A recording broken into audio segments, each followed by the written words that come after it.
Bonjour à tous. Alors, dans cette deuxième partie, qui rentre dans le cadre bien évidemment du déploiement des applications, donc Kubernetes, on va réaliser les travaux pratiques. Donc, rapidement, dans la vidéo précédente, nous avons vu comment lancer des applications dans Kubernetes. Donc, on a vu ces différents objets, donc pod, config map secret, replica set, deployment, jobs et namespace. Donc, on va réaliser quelques manipulations pour que vous puissiez avoir une idée à peu près concrète sur ce que c'est. Donc, première chose, on va déployer notre premier pod, notre baptême de feu. Alors, voici mon pod. Donc, je définis l'API version. Ensuite, je définis le type d'objet, je dis que c'est un pod. Au niveau des métadonnées, je dis que c'est le nom c'est Nginx. Et au niveau du label, je dis name égale à Nginx. Au niveau des spécificités techniques, je dis c'est un conteneur dont le nom sera Nginx, l'image ce sera Nginx et le port que j'expose ce sera le 80. Voilà. Et donc lorsqu'on a un manifeste, alors pour lancer Kubernetes, on a juste la commande tech tech. Voilà. Kubernetes create-f ou vous pouvez faire un kubectl apply. Apply, ça applique également les modifications. Donc ça crée et ça applique les modifications. Create ne fait que créer l'objet. Voilà.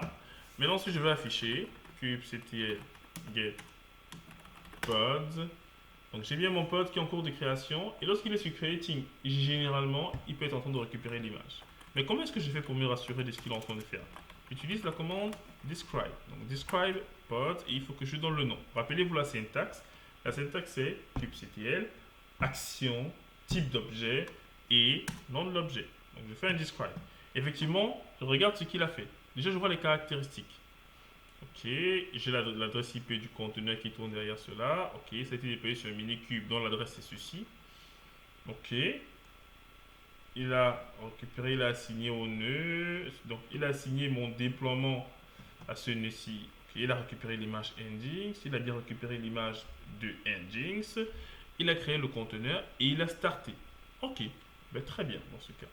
Et donc, si je refais à nouveau un getPod, je vois qu'il est bien à 1 sur 1 parce que j'ai demandé effectivement un seul pod. Voilà. Donc là, c'est le déploiement d'un pod.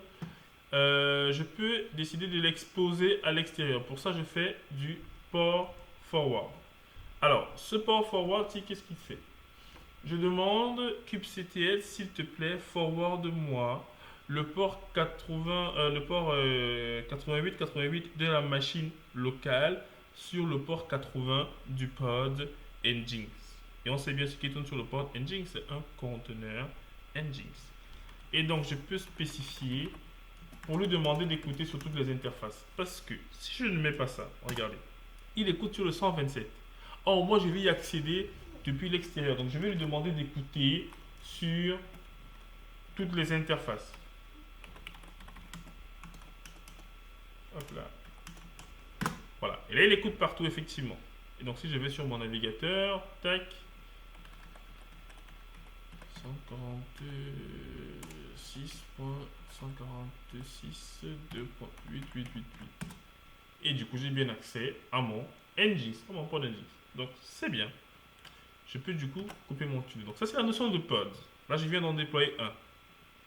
Maintenant, la seconde notion, c'est. Alors, déjà, je vais supprimer mon pod, très simplement, comme on l'a dit.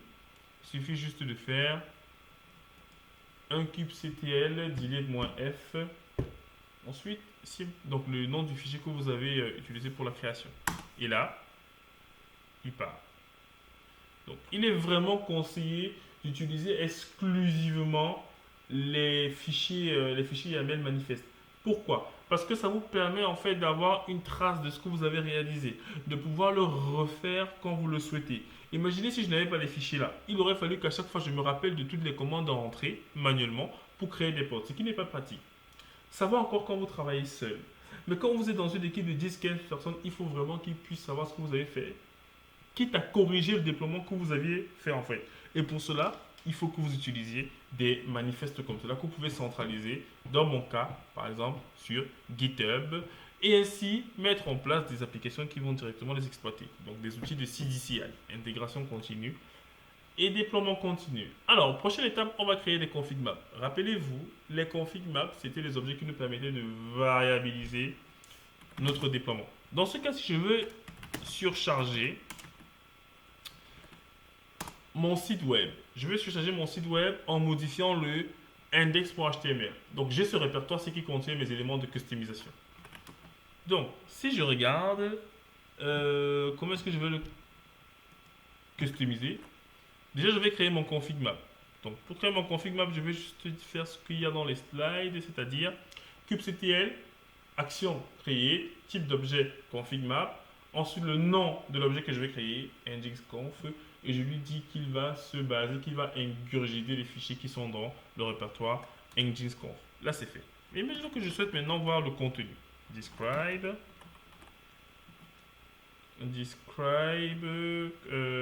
config map, et je mets le nom. Voilà. Vous voyez en fait, ici, il a ingurgité tous les fichiers qui étaient contenus dans nginxconf. Vous voyez, le proxy point, etc. Vous avez le nginx.conf, vous avez également le index.html. Bref, si je vous liste le contenu, vous verrez, c'est bien ce qu'il y a. Donc, il est ingurgité. Maintenant, je vais le consommer dans mon pod. Et comment est-ce que je vais faire? Je vais faire tout simplement ceci. Donc, je déclare mon pod. Ça revient à la même chose qu'on a fait tout à l'heure. Maintenant, voici là où ça commence à différer. Je lui dis, monte-moi un volume. Donc, où est-ce qu'il monte le volume dans le conteneur, dans etc nginx, parce que c'est là où je vais mettre mes fichiers de customisation.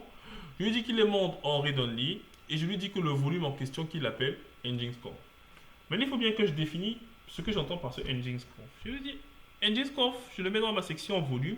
Et je lui dis qu'il provient d'un config map dont le nom, c'est nginxconf. Rappelez-vous ma commande de création là. Et je lui dis maintenant, qu'est-ce qu'il fait? La clé nginxconf, il la met directement dans nginxconf. Donc, ça veut dire qu'il va prendre ce qu'il a ingurgité. Il va regarder nginxconf, c'est quoi? Et il va la positionner exactement dans /etc nginx.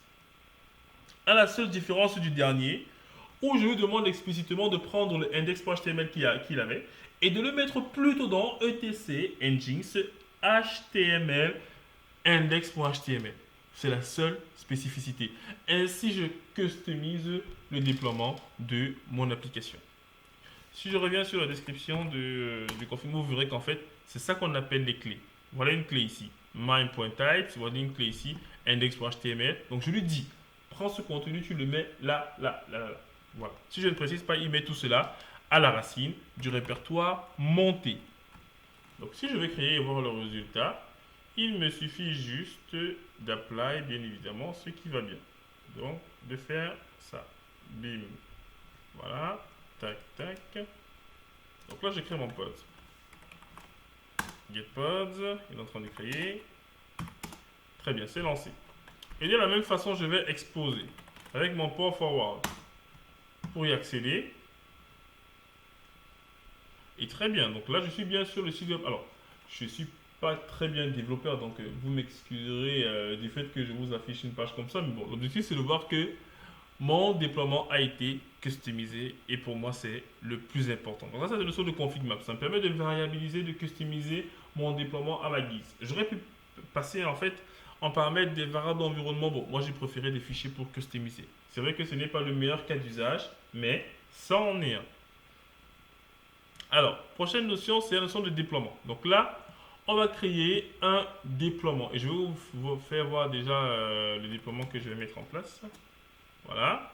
Donc là, on va créer un objet de type deployment dont le label sera app égale à nginx. Le nombre de réplicas que je veux de tout ce qui est dans le template, c'est 2. Le rolling, donc au niveau de la stratégie de mise à jour, je lui demande de faire du rolling update avec ses paramètres aussi. Au niveau des sélecteurs, je lui demande de fédérer les pods dont le label match avec app égale à nginx. Et au niveau du template, qui est au final l'entité qui sera répliquée, je dis que pour chacun, mets leur label à app égale à data, donc app égale à nginx, je vais dire. Et au niveau des spécificités, je lui dis au niveau des conteneurs, donc crée-moi des conteneurs, dont le nom sera nginx et dont l'image, ce sera ça. Et ouvre le port ci. Voilà. Et c'est tout. Donc si maintenant, je décide de lancer ce déploiement-là. Qu'est-ce que ça donne? Tac, tac. Alors, moi, j'ai déjà préparé les commandes, hein, c'est pour ça que je préfère gagner du temps. Donc, lorsque je fais cela, je get mes pods. Je vois que là, il y a des pods qui sont créés. Je vais déjà voir si je peux supprimer l'ancien pod. Voilà. Donc, je vois mes pods. Et si je fais un cube, oui, CTL, get, DPL ou deployment. Bon, deploy. Voilà. Donc là, j'ai la liste de mes déploiements. J'ai bien 2 sur 2. Maintenant, si je regarde mes réplica 7, get réplica 7. Hop là, réplica 7. Voilà. Donc là, j'ai bien un réplica 7. Et si je veux voir les détails sur mes réplica 7, moins O wide, j'ai bien l'image qui est utilisée pour ce réplica 7, ainsi que les sélecteurs. Et regardez le nom de mon réplica 7. Nginx Deployment, qui est bien le nom de mon déploiement que j'avais ici. Voilà mon déploiement réalisé. Maintenant, on va supposer que la DSI me demande de mettre à jour mon application en utilisant plutôt la dernière version de Nginx. Parce que la version 1.12 que j'ai utilisée est plein de bugs. Donc ce que je fais juste un apply en appliquant un fichier qui contient la nouvelle image. C'est tout. Hop. Voilà, j'applique. Et là, il me dit effectivement, là, il y a une reconfiguration qui est en train d'être faite. Si je vais là, tac, tac, je vois qu'il y en a des pods qui ont été terminés et des nouveaux qui sont en train d'être exécutés. Il y en a qui sont terminés, il y en a qui sont en train d'être exécutés maintenant. Vous voyez ce qui s'est passé? Juste en appliquant la modification, il a arrêté d'un et il a supprimé les autres. Il a démarré d'autres. Et donc, si maintenant la DSI revient me voir en me disant, bon, avant que la DSI vienne me voir, je vais déjà vous montrer les répliques assez. Donc là, on voit que ce qui est actif maintenant, c'est Nginx Latest. Alors que tout à l'heure, c'était Nginx ici. Ça veut dire que là, mes procédures de mise à jour ne doivent me faire autant paniquer avant. Ne doivent plus, les MEP ne doivent me faire autant peur qu'avant. Tac. Donc, la DSI vient me voir maintenant en me disant, il faut repasser en ancienne version s'il te plaît. Je dis, ok. Donc, on fait un retour en arrière parce qu'il y a un problème lors de la MEP. Je dis, reviens en arrière s'il te plaît. Et si je fais ça, il doit normalement passer. Alors, si tout se passe bien, ou alors c'est le mec qui t'a fait la mauvaise commande. Ah, ça c'est juste le statut. Ok. Je lui dis maintenant de faire un undo, c'est-à-dire de revenir en arrière. Voilà. Hop, vous voyez, il arrête petit à petit. Et maintenant, c'est la version que j'avais quittée, la 1.2.12. La 1.12.2 qui est maintenant disponible. Très simplement, j'ai mis à jour mon application. Très facilement, j'ai pu revenir en arrière en cas de problème. C'est vraiment aussi simple que ça. C'est très pratique. Ça fait en sorte que vos mises en prod soient très simples, propres, sans problème. Alors, sans problème, bien sûr, entre guillemets. Maintenant, je vais créer un namespace. On a vu que les namespaces nous permettent de créer des environnements isolés dans lesquels on pouvait travailler. Et là, je vais créer un namespace qui s'appelle production. Donc, je vous montre les fichiers manifestes que j'utilise. Donc, tout simplement, l'API version. Le type d'objet, c'est un namespace que je vais créer. Et je lui donne le nom production. Très bien. J'applique. Voilà. Tac, tac, tac. Et si je fais un cube ctl get name space, je vois bien que j'ai namespace production qui a été créé. Très bien. Ensuite, je peux créer maintenant un déploiement en précisant là où je veux le mettre. Alors, avant cela, je vais déjà supprimer celui que j'ai là pour faire proprement. Voilà. Et je crée le nouveau en lui spécifiant le namespace dans lequel il sera créé. Voilà. Et ensuite, si je liste mes pods, ok. Là, ils sont en train d'être terminés. Voilà. Qu'est-ce que je n'ai plus de pods ici, d'après vous? Si vous avez la réponse, vous la mettez en commentaire avant de regarder la suite de la vidéo, parce que je vais vous expliquer pourquoi. Dans le cours, on a dit que le namespace par défaut, lorsqu'une requête était faite, ou même lorsqu'un objet était créé, c'était réalisé dans default. Donc là, mes ports sont en train d'être cherchés dans default. Pourtant, j'ai précisé que je voulais créer dans production. Donc si je veux regarder mes pods dans production, hop, ils sont bien là dans production et je peux accéder à mon application. Donc c'est namespace de la namespace production. En entreprise, vous en créerez plusieurs. Pour la team développement de l'application de l'ERP, un namespace pour les développeurs de l'application, je sais pas moi, de streaming, un namespace pour la partie développement, je sais pas de quelle application, de pré-prod, de dev, bref, tout ce que vous pouvez imaginer en termes d'environnement isolé. L'objectif, c'est d'isoler votre environnement. Donc, nous voici arrivés à la fin de la démonstration et de l'utilisation de quelques objets Kubernetes. Par la suite, on entrera en détail dans les réseaux. Si vous avez des questions, n'hésitez pas à les mettre en commentaire. Si vous avez aimé la vidéo, vous partagez-la. Échangez avec vos collègues qui sont également soit DevOps, soit Admin 6, soit même développeurs, afin qu'ensemble, on puisse forger une communauté forte autour des outils open source. Merci pour votre attention. Si vous n'êtes pas encore abonné sur la page, merci de vous abonner. Je vous souhaite une bonne journée et à très bientôt pour les vidéos sur les technologies DevOps. Ciao!